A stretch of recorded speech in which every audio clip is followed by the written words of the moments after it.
सोचिए आप रात में सोने जा रहे हैं, अचानक घर की लाइट चली जाती है। आप सोचते हैं चलो आज छत पर ही सोते हैं। आप आसमान की तरफ देखते हैं, पूरा आसमान तारों से चमचमा रहा है। तभी अचानक आसमान में रोशनी चमकती है, फिर थोड़ी देर बाद वही रोशनी दोबारा आती है। आप चौंक जाते हैं। सवाल उठता है ये हो क्या रहा है? कहीं ये किसी एलियन का मैसेज तो नहीं, या फिर ब्रह्मांड में प्लैनेट्स की लड़ाई चल रही है, या फिर अंतरिक्ष में कुछ ऐसा हो रहा है जिसे इंसान अभी तक समझ ही नहीं पाया। आज हम ऐसे ही एक रहस्य की बात करेंगे।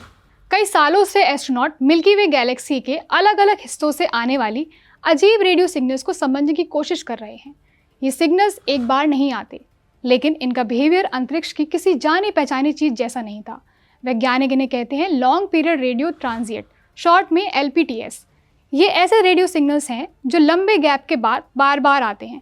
ये आंखों से दिखने वाली रोशनी नहीं होती, ये रेडियो वेव्स होती हैं। इन सिग्नल्स को रेडियो टेलीस्कोप पकड़ते हैं। फिर साइंटिस्ट डेटा देखकर समझते हैं कि सिग्नल किस डायरेक्शन से आया है, कितनी देर बाद फिर आया, और क्या इसका कोई पैटर्न है। लेकिन सबसे बड़ा सवाल यही था, ये सिग्नल्स आ कहाँ से रहे थे। यूनिवर्सिटी ऑफ सिडनी के साइंटिस्ट ने एक और नया और अनोखा स्टार सिस्टम खोजा। ये स्टार सिस्टम का नाम है एस्केप J17455051।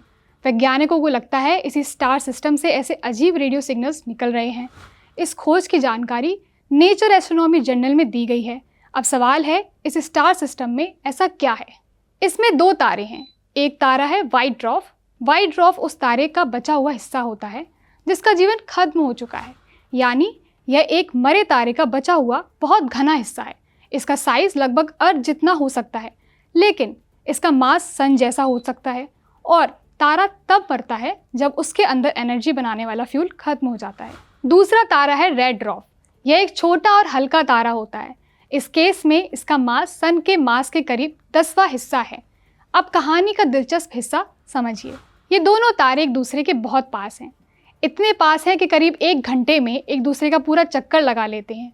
अब सवाल है, इससे रेडियो सिग्नल्स कैसे बनता है। जब ये दोनों तारे बहुत पास आते हैं तो उनके मैग्नेटिक एरिया एक दूसरे पर असर डालते हैं। मैग्नेटिक फील्ड को आसान भाषा में समझिए। हर तारे के आसपास एक इनविजिबल मैग्नेटिक एरिया होता है। ये दोनों तारे बहुत पास आते हैं तो इनके मैग्नेटिक एरिया एक दूसरे पर असर डालते हैं। इसी मैग्नेटिक इंटरेक्शन से ताकतवर रेडियो बस्ट पैदा होते हैं। यही रेडियो बस्ट अंतरिक्ष से अर्थ तक पहुंचते हैं और वैज्ञानिक इन्हें डिटेक्ट कर पाते हैं। इसी वजह से साइंटिस्ट को लगता है कि स्टार सिस्टम उन रहस्यमय रेडियो सिग्नल्स को समझने की चाबी हो सकता है। रिसर्चर्स ने इस सिस्टम को स्टेलर रोसेटा स्टोन कहा है। लेकिन इसका मतलब क्या है?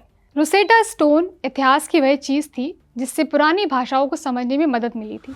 इसी तरह यह स्टार सिस्टम अंतरिक्ष से आने वाली अजीब सिग्नल्स को समझने में मदद कर सकता है। सिंपल भाषा में कहें तो यह ऐसा फॉर्मूला है जिससे और भी दूसरे रहस्यमय सिग्नल्स को डिकोड करने में मदद मिलेगी। लीड रिसर्चर कोवी रोज का कहना है कि यह सिस्टम साइंटिस्ट को समझने में मदद कर सकता है कि बाकी लॉन्ग पीरियड रेडियो ट्रांजिट्स भी ऐसे स्टार सिस्टम से आते हैं या फिर इनका सोर्स कुछ और है, जैसे पल्सर्स। पल्सर्स ऐसे तारे होते हैं जो बहुत तेज़ी से घूमते हैं और रेगुलर सिग्नल्स भेज सकते हैं। इससे हम जान सकेंगे कि सिग्नल्स पल्सर से आ रहे हैं या इन तारों की जोड़ी से। अब सवाल है, यह खोज इतनी अहम क्यों है? क्योंकि अब तक ऐसे सिर्फ करीब 1 दर्जन लॉन्ग पीरियड रेडियो ट्रांजिट्स ही पहचाने गए हैं, यानी ये सिग्नल्स बहुत रेयर हैं और इनका सोर्स एस्ट्रोनॉमी के एक नए और बड़े रहस्यों में से एक रहा है। लेकिन ये स्टार सिस्टम सिर्फ रेडियो वेव्स ही नहीं बना रहे, ये एक्स रेज भी पैदा कर रहा है। अब ऐसा कैसे हो रहा है? रेड ड्वार्फ से मटेरियल खिंचकर व्हाइट ड्वार्फ की तरफ जा रहा है। अब यह मटेरियल व्हाइट ड्वार्फ के पास पहुंचता है तो बहुत गर्म हो जाता है, यानी टेम्परेचर बहुत बढ़ जाता है। इसी गर्मी से एक्सरेज बनती हैं।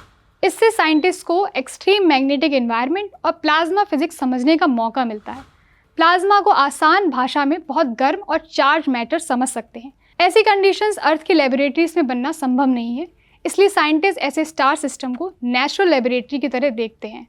नेचुरल लेबोरेटरी यानी प्रकृति की अपनी लैब, ऐसी जगह जहाँ ग्रेविटी बहुत स्ट्रॉन्ग है, मैग्नेटिक फोर्स बहुत ज़्यादा है और मैटर बहुत एक्सट्रीम हालत में बिहेव कर रहा है। इस पर यूनिवर्सिटी ऑफ ससेक्स के डॉक्टर डैरेन बेस्किन ने कहा है, यह रिसर्च इन अनयूजुअल रेडियो सिग्नल्स की शुरुआत समझाने में मदद कर सकती है। लेकिन उन्होंने यह भी कहा कि अभी सारे सवालों के जवाब नहीं मिले हैं, अभी तो सोर्स का मजबूत क्लू मिला है। लेकिन इन 2 तारों के बीच असल में कैसी कॉम्प्लेक्स फिजिक्स काम कर रही है, इसे समझने के लिए अभी और रिसर्च की ज़रूरत है। अब वैज्ञानिक मिल्की वे में ऐसे और स्टार सिस्टम खोजेंगे और हो सकता है कि दो तारों की यह जोड़ी अंतरिक्ष के एक बड़े रहस्य को खोलने की चाबी साबित हो, क्योंकि कभी कभी ब्रह्मांड अपने राज एक बड़े धमाके से नहीं बल्कि बार बार लौटने वाले एक छोटे से सिग्नल से बताता है। बाकी कभी ज़िंदगी में परेशानी नज़र आए तो आसमान को देखना और सोचना कि मैं इसके सामने कितना छोटा हूँ।